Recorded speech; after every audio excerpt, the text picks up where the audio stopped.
primeiro vai ser sobre calor. Infelizmente, né, a gente está observando aí, eu acho que vocês devem ter percebido que nesse mês de outubro houve aí um calor desenfreado que a gente sentiu nesse mês passado, muito mesmo. Tradicionalmente, Isadora, quando a gente tinha apenas o BR-Obró, o mês de outubro era o mais quente do BR-Obró. Aí agora a gente tem uma onda de calor que ela é mais quente do que o BR-Obró. E aí, consequentemente, o mês de outubro tá pegando fogo. E isso, Eli, é reflexo, inclusive, da crise climática que a gente vive atualmente. Eu trouxe uma pesquisa que é do Serviço de Mudança Climática Copérnicos, que é a C3S, que é de um observatório lá da Europa. E eles indicaram que esse ano de 2024, ele é o mais quente registrado da temperatura de média global desde a época pré-industrial. Meu porque Deus. A gente observa, porque durante o período industrial foi quando começaram a criar as indústrias, as fábricas e a utilizar e emitir a atmosfera o dióxido de carbono, obrigada, que é o responsável por que é o maior responsável, né, o principal para esse aumento de temperatura global. E desde lá da época pré-industrial até 2024, nesse ano que nós estamos, foi registrado um aumento de 1,5 graus Celsius na escala da média global. Então, assim, o que é muito, né? Muito, porque até então, para a gente ter uma ideia melhor de como funciona isso, é que desde esse período pré-industrial até o ano de 2023, tinha uma média de temperatura em que o calor poderia chegar. E agora, nesse ano de 2024, aumentou mais essa média. Né?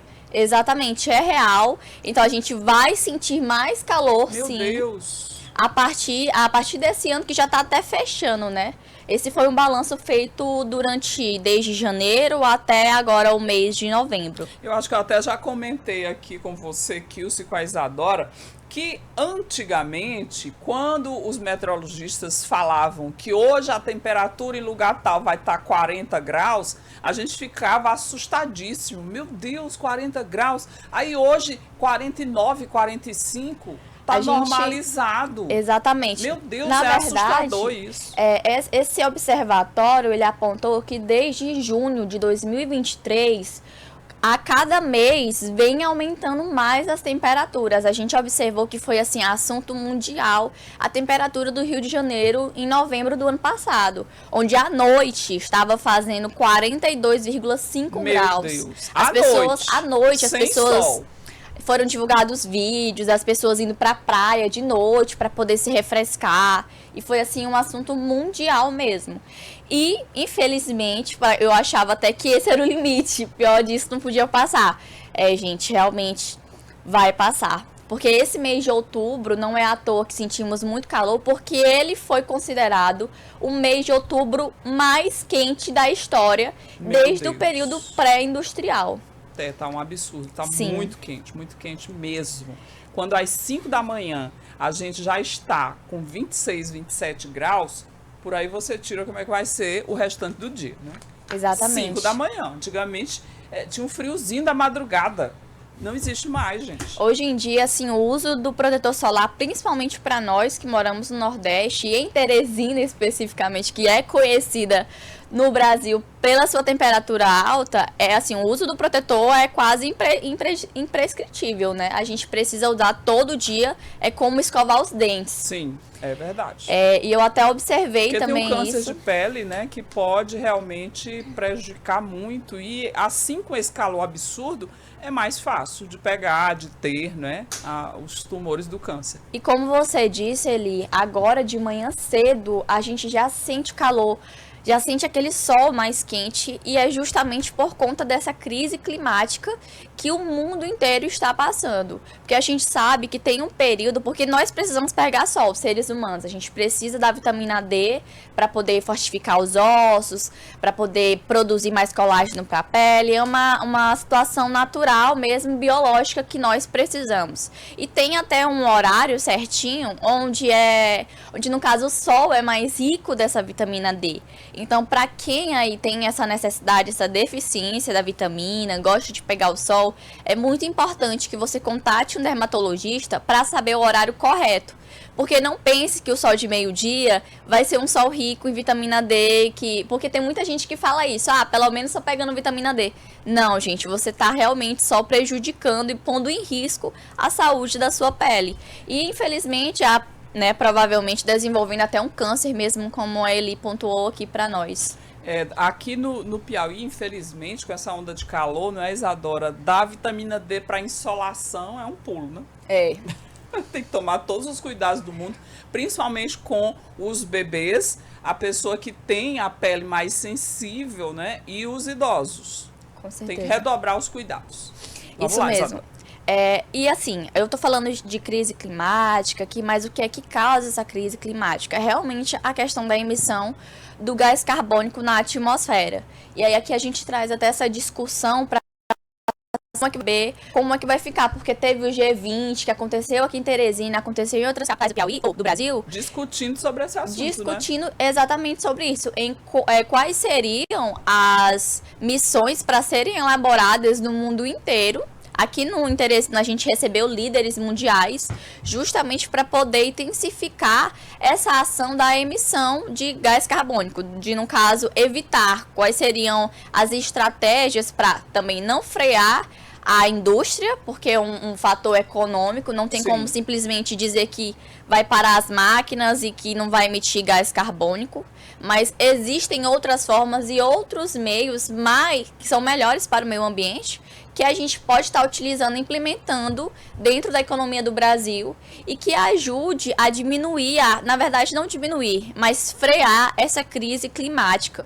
Porque senão não vai sobrar nada. É uma coisa que eu até escuto no dia a dia, que o mundo está acabando. Não, o mundo não está acabando. Quem realmente se acaba somos nós, seres humanos. Verdade. E aí a gente o mundo ele vai se adaptando. Mais rápido, né?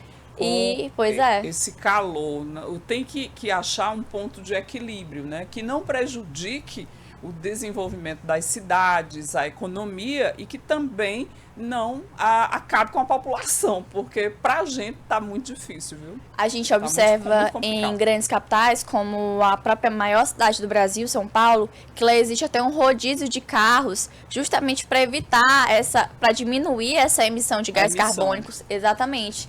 E aí já facilita quem tem metrô, cidades que tem metrôs, ou tem a possibilidade de andar só de ônibus, que a gente sabe também que é muito difícil, é complicado você utilizar transporte público em algumas cidades, já que eles não oferecem o básico, como conforto, ar-condicionado, porque, enfim... E quando a cidade praticamente não tem? Aí é um problema mais sério ainda, Eli. Mais grave, a pessoa se vê obrigada a botar a moto, o carro, ou pegar um aplicativo, que é um agente emissor de gás carbônico. Então, o ideal realmente seria que as grandes capitais tivessem esse desenvolvimento de projetos de urbanização na cidade, para que mais pessoas pudessem usar transporte público, um transporte público de qualidade, não um transporte público... Oferecesse alternativas de mobilidade urbana que fossem compatíveis, porque, por exemplo, a gente tem muitas pessoas aqui em Teresina que gostam de bike, mas...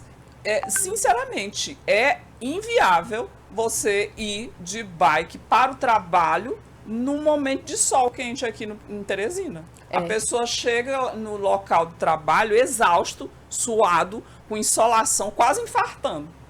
E aí, uma alternativa para essa pessoa, porque a questão da bike, apesar de ser um esporte, a gente sabe que tem muitos ciclistas na cidade que praticam essa atividade, ela, às vezes, é por economia mesmo, porque a pessoa não quer gastar com combustível, não quer gastar pagando um aplicativo. E aí a melhor alternativa para esse usuário seria realmente o uso do transporte público. Porque o transporte público é como se fosse um grande carro e ele vai estar emitindo um gás carbônico. Ao invés de cada pessoa que está dentro do ônibus colocar o seu carro e sua moto dentro do trânsito, ele vai estar apenas juntando todo mundo, né?